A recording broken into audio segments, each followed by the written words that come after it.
This one brought me straight back to the 90s. Beanie Bubble tells the story of Ty Warner, who took his small, understuffed Himalayan cat business and turned it into the biggest toy craze that you and I have ever known. Now, I grew up in this time period. I had a little sister, and she loved Beanie Babies. The only person that I knew that loved them more was my mom, who was collecting them for her. But they had two totally different approaches to Beanie Babies. My sister loved the cuteness, loved the stuffed animals themselves. My mom was looking at it as a future investment because she saw what was happening on the internet, as new as eBay and things like that were at the time, and she saw the value in what Beanie Babies were in the late 90s. This movie shines light on the story of the creation of those, of what they were, how big they were, and the people that were responsible for it. Head, of course, Ty Warner. Some of the names of the characters in this story were changed. It does tell the story through multiple eyes, three of which being women that really helped him creating this business. One by the name of Maya, played by Geraldine Viswanathan.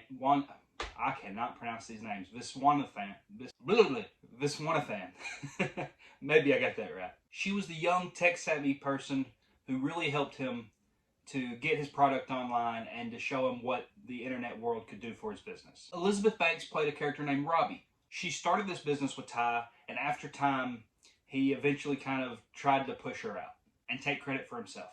And then, of course, Sheila, who was his love interest through a lot of this film, who came after Robbie, and played by Sarah Snook. Ty himself was played by Zach Galifianakis, and I gotta say, it was extremely uncanny seeing Zach Galifianakis without a beard.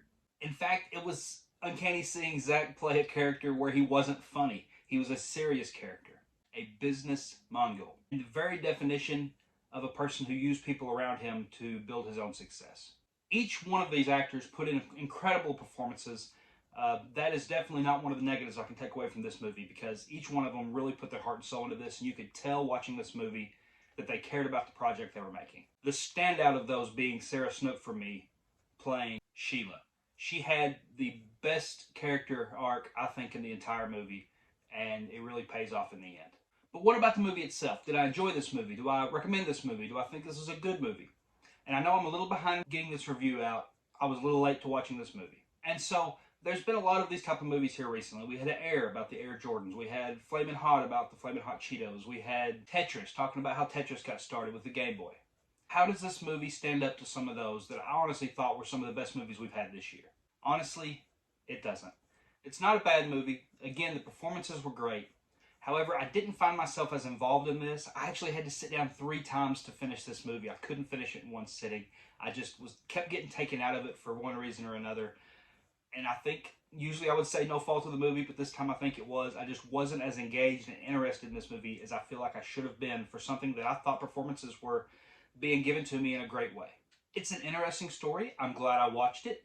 But would I watch it again? Probably not. But hey, if you love Beanie Babies, if you want to hear more of the story of Beanie Babies, I'm sure this has enough factual stuff in it that it could be interesting to you. It just didn't do its job for me to hold on to me and keep me as an invested viewer.